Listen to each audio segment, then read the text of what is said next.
Hi little kids!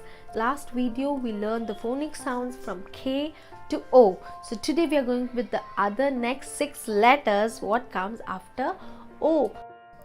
P says P, P, P, parrot.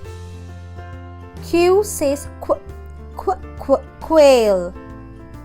R says rabbit. S says S, S, S, sandwich. T says T, T, T, tiger. U says umbrella. P says P, P, P. Q says Qu, Qu, Qu. R says S says S, S, S. T says T, T, T. U says So we learned the phonic sounds P, Qu, S, T,